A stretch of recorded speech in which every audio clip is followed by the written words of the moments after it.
And silver is one of those four assets that around the world investors turn to when they have facing severe uncertainty, and they have real concerns about the stability of the world, their nation, their community, their financial institutions, and everything else. And we think that those concerns continue for at least the next 5-6 months. And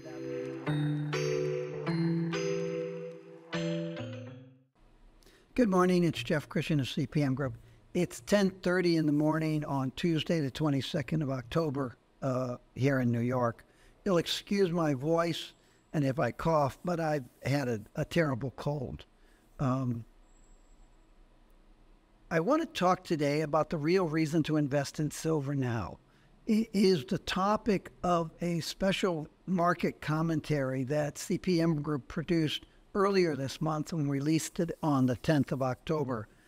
We did this with the sponsorship of Silvercorp Metals, which is an excellent silver mining company and a company that really wants investors to do well in silver by investing in smart, well-run companies like Silvercorp, and also to have an informed view of what to really expect from silver.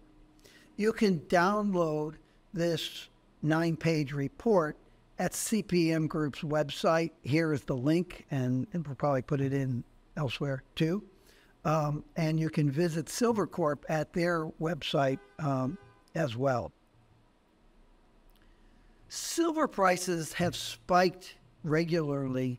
This chart only goes back to 1975, but you can see that silver prices have spiked sharply several times over the last half century. And then they come down. They've come down much more voraciously than gold in the 80s and 90s. And since 2005, they've risen sharply. And they haven't come back down to where they were prior to that. Since that time, we saw a spike in 2008. The silver price came off. Then it went up to a new record spike in 2011, and it came off, but it didn't go back to the lower levels that we saw prior to 2008, let alone the $3.5 to $5.5 range that we saw basically from 1989 until 2003, 2004. All of those spikes were driven by investment demand. And I think it's very important for investors to understand the nature of silver price moves and the origins of those price increases that we've seen in the past. It's all about investment demand.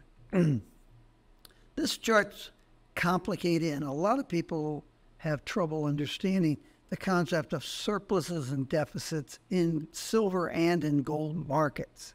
But basically, we measure total supply less fabrication demand, and that delivers a net surplus or a net deficit.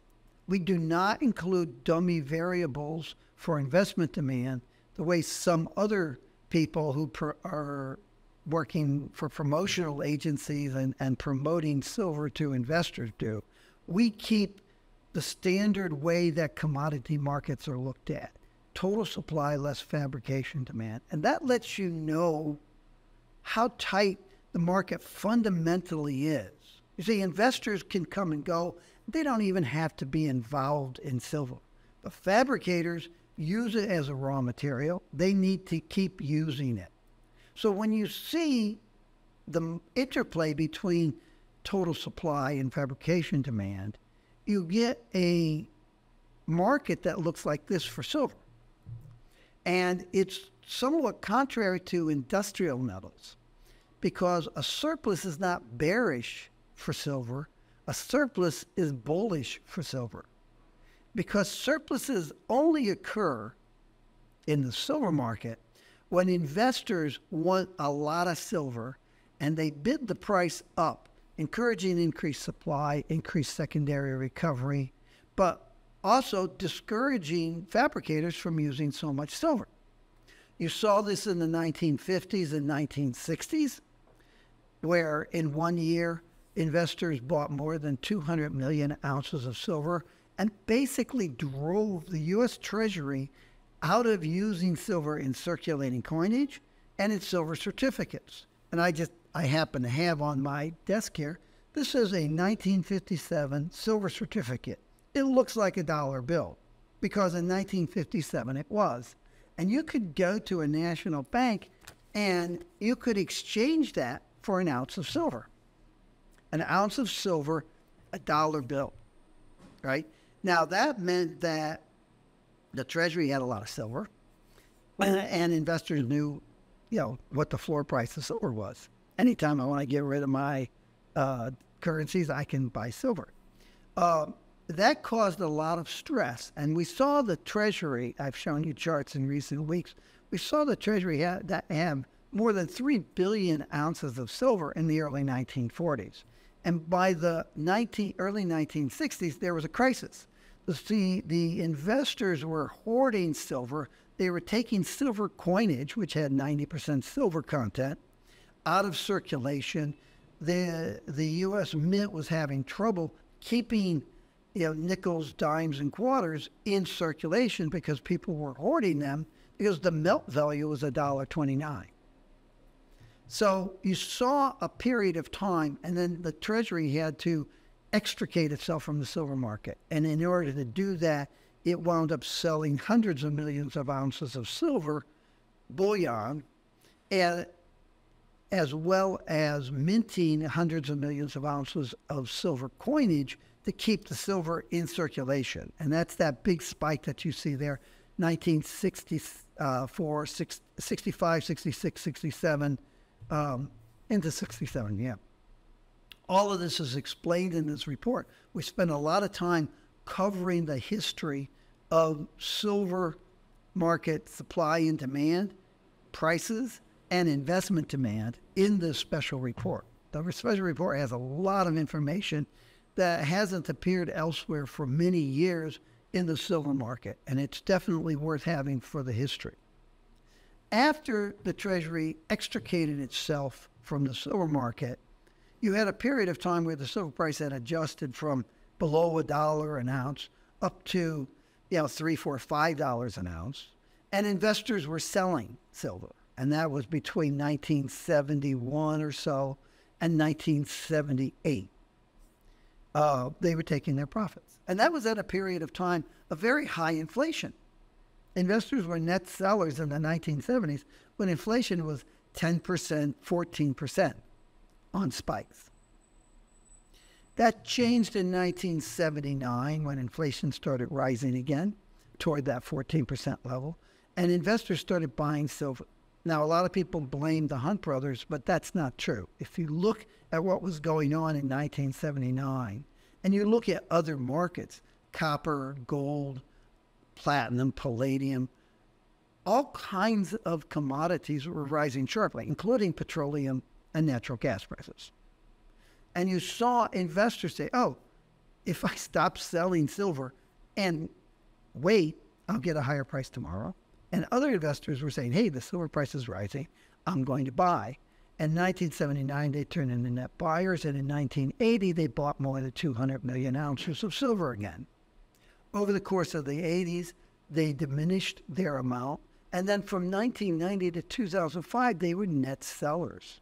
And that represented a deficit. You see, deficits, and you can see this with the red line, surpluses in the silver market, if measured properly and not used for promotional purposes but for research, surpluses represent a upward pressure on silver prices, and silver prices respond by rising. Deficits represent investors disposing of silver inventories, and they tend to correspond with low prices, falling prices. And you can see that that's happened repeatedly since 1960. If you want to know why silver price spikes from time to time, it's because of investor buying. If you want to know why the silver price falls from time to time and stays low for 15 years, it's because of net investor selling. It's all about investment demand. That's very important. And we go through this in this 9-page report. So the real reason why silver prices rise sharply at times is investment demand. It's periodic increases and large increases in investment demand. And you can see how large those increases were. 200, 250 million ounces, not 300, 400 million ounces, the way some promoters would have you believe. These are realistic data. Accurate, too. Important thing to note, the increases in investment demand and prices are periodic. They come and they go, primarily based on economic, political, and financial market uncertainties. Similar to what we saw in 1979, 14% inflation, 21% interest rates, going into the deepest recession in the post-war period, American hostages in Iran, Soviet troops in Afghanistan, a quadrupling of oil prices. That was 1979. And gold went from $190 to $850, and silver went from $5 to $50, and copper went from 68 cents to $1.40. Right? Look at it today. We don't have quadrupling of oil prices, but we have an enormous array of economic, political, and financial problems. And we've been delineating this in these videos for years now, and I hope on this coming Friday's video to delineate them again. We are, in many ways, in as bad a condition, if not worse, than we were in 1979. In 1979, the United States government had a $58 billion deficit. Today, our deficit's like $1.4 trillion, and estimates are that if the Democrats win, we will see a $1.7 trillion addition, and if the Republicans win, we'll see $6 trillion addition to annual deficits. Debt, the U.S. federal debt in 1980 was less than $1 trillion. It's about $36 trillion now. We're in worse shape now than we were in 1979. And investors know that, and they're buying more silver. They're buying more silver this year, and they're probably going to buy more silver last year. I should point out, a little gravy here, these projections of surpluses go through 2025. So we're giving you our 2024 latest estimate, through 2027. We're giving you our 2024 estimate, which is about 67 million ounces, up from 50 million ounces last year. But then we're showing you that we expect investment demand to hit that $150 million mark, annual net purchases, over the next 2 years, 25 and 26, before coming off to, but staying up above 100 million ounces in 2027. So we're looking at an upward shift in the investment demand curve that really started around 2006 and is persisting. And we're looking at a cyclical spike within that upward demand curve shift that we expect to persist for at least the next 2 years, and maybe longer.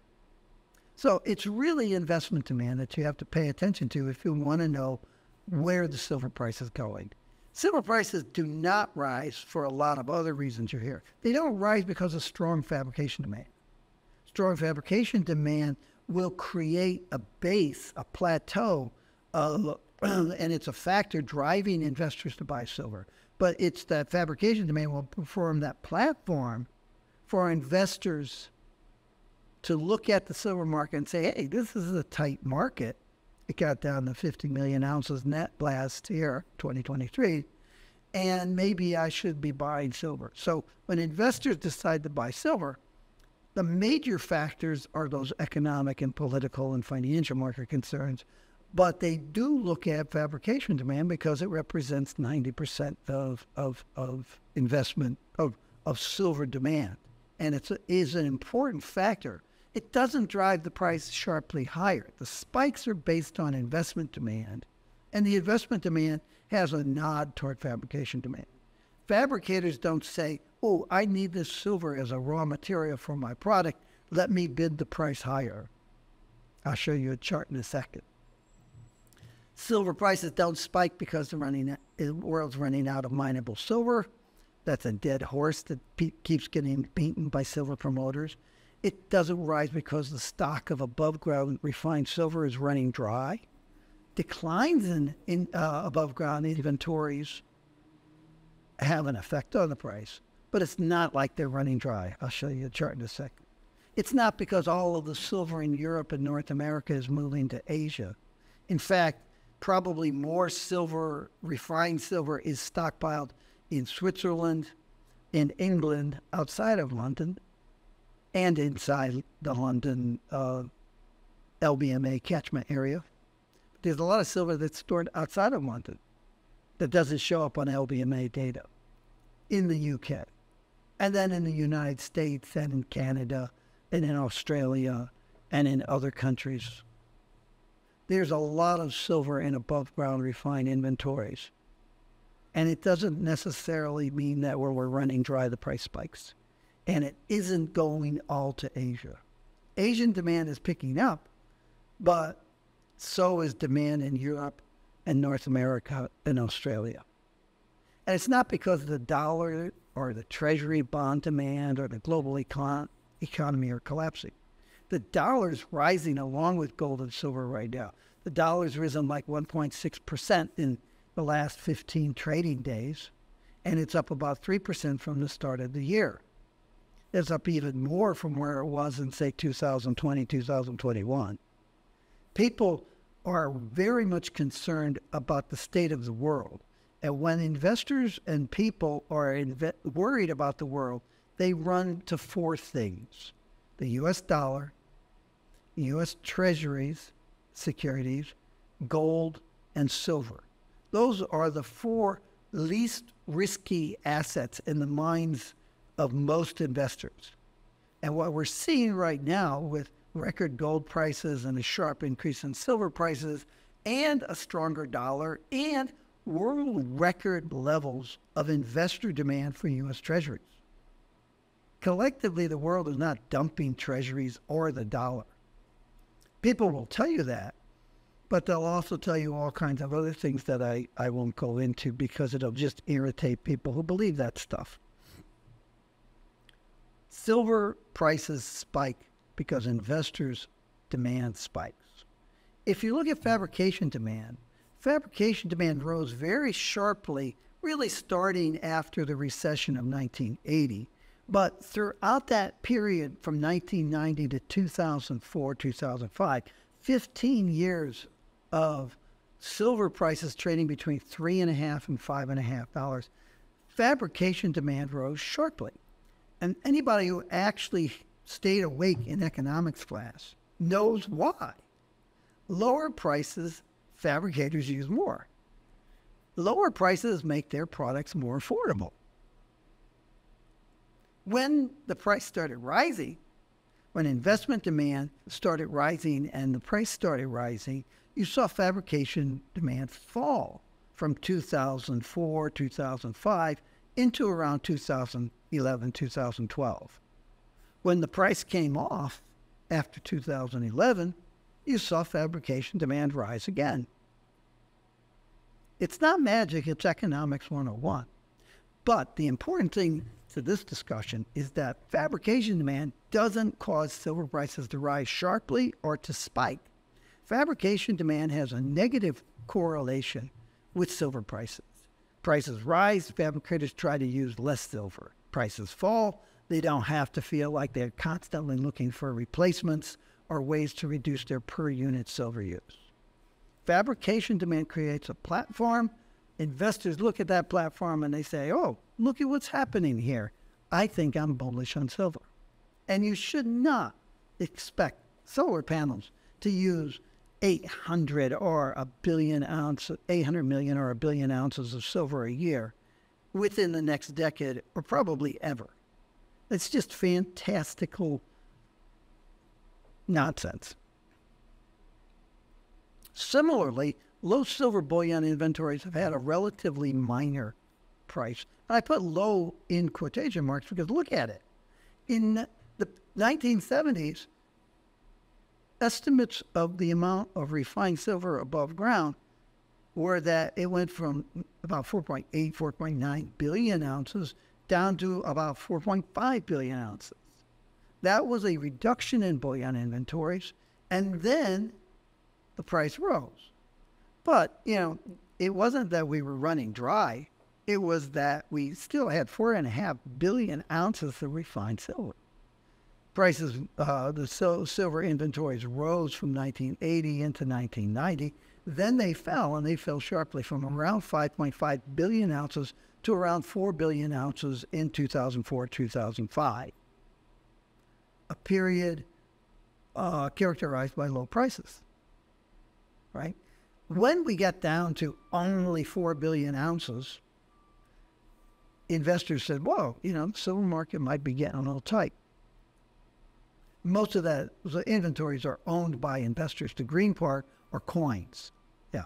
About 2 billion ounces of silver owned by investors in coin form. The purple stuff at the bottom, that's silver ETFs. It's about 500 or 800 million ounces, I think, right now. It's owned by investors. And probably half of the stuff that's in yellow, which is the implied and unreported inventories, probably about half of that, maybe more, is owned by investors. A lot of the other unreported inventories are owned by bullion banks and trading companies that lease that metal out to mining companies, smelters, refiners, fabricators, wholesalers, and retailers. They own silver. They protect themselves from price moves by hedging their physical silver owning holdings. They hedge that in futures and options and forwards and OTC options. Those are not naked shorts that promoters talk about. Those are shorts that are covering physical longs. That's why when Eric Sprott started that program back 20 years ago, let's bankrupt JP Morgan and buy silver, and the silver price was rising, JP Morgan had record profits in its gold and silver trading those years, because the higher the silver price, the more profitable their leases are. That's where they make their money. So the people who say that JP Morgan or other banks are manipulating the price to keep it down, you go to a court and you say, okay, Your Honor, the reality is that these companies make a lot more money at higher silver prices, but we say they're acting in their own worst interest by trying to suppress the price. And the judge says, that's nice. I'm not sure where you went to high school. I doubt you went to college. Case dismissed. 4 billion ounces, and the price starts rising. And now we're back up over 6 billion ounces. So it's not low silver bullion inventories that cause prices to spike. And you can exhale if you're a silver investor wanting to see higher prices, because the record amount of silver we own in above ground inventories today do not preclude prices spiking higher. These are CPM Group's intermediate buy and sell recommendations for silver since 1980, December 1980, when we started keeping track record. Right? And we have a very good track record.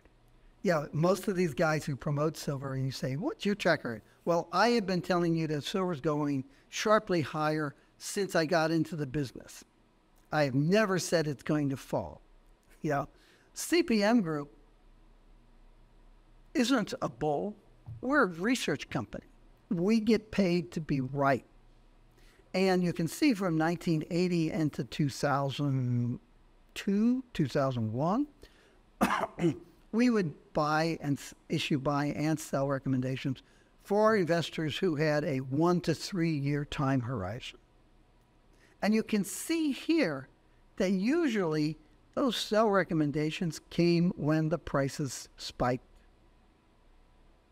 Now, it's important to note, in 2007, 2008, the price went from $5 an ounce in 2004 up to, I think, about $18 an ounce, 2008. We didn't tell our investor clients to sell. Price fell, and it fell sharply. But we said, no, look at the state of the world. It's actually worse in 2008 than it was in 2005 when the silver price started rising. Hang on to your silver as a longer-term investment, which made a lot of sense. And then in April of 2011, when the price of silver touched $49.97 or whatever it was, just below $50 on an intraday basis, we said, okay, sell. And then around 2019, we said, okay, buy. That cyclical decline in a secular bull market in silver investment demand and prices, in our view, was over in 2019.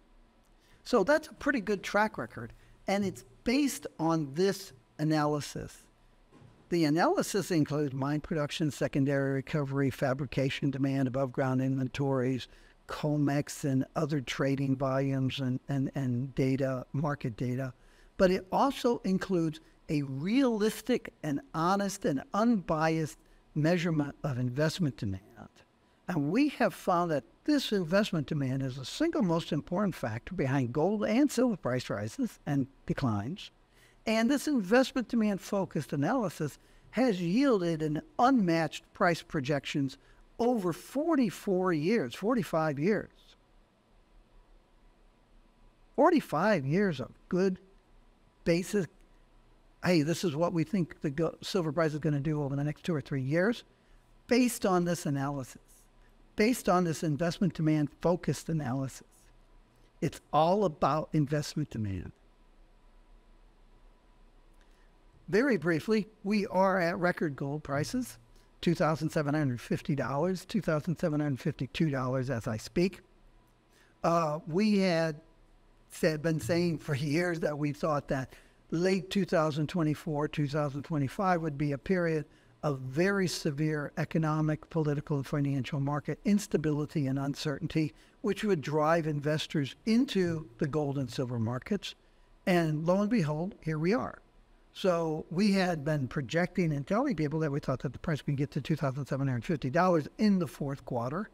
It's early in the fourth quarter. We haven't gotten to the election in the United States. We haven't gotten to the post-election chaos that the Republican Party has told us we should expect. And we haven't looked at all of those things that other political entities around the world probably are planning to do once the U.S. election is behind us. One of them has said that they plan to do something dramatic and drastic and negative for the world before the election. But a lot of others are clearly waiting in their trenches until the election is over to see what the state of play will be in terms of the U.S. government. So our expectation has been that the gold price would rise, and our expectation is that it will continue to rise over the course of the fourth quarter. The election probably doesn't settle anything, but it might clarify the state of play politically and economically. We think that gold prices rise in the fourth quarter of this year and into the first quarter of next year. And at some point, probably come down. But we don't see the gold price going back to 2,000 or 2,200, which is where it was at the beginning of 2024. Because those economic and political and financial market problems will be still there, and we'll still have to deal with them. So we're looking at gold prices that have spiked to sharply higher levels, and we're saying, yep, and you probably should expect more. And a very similar plan and outlook for silver. Silver prices have risen. They are now, today, as I speak, $34.75. We had, in our precious metals advisory, said that we thought that the silver price could spike up to $34 this month or in the fourth quarter. It got to $34 yesterday, and it's $34.75. Prices may back off. We don't see them going back to $28 anymore.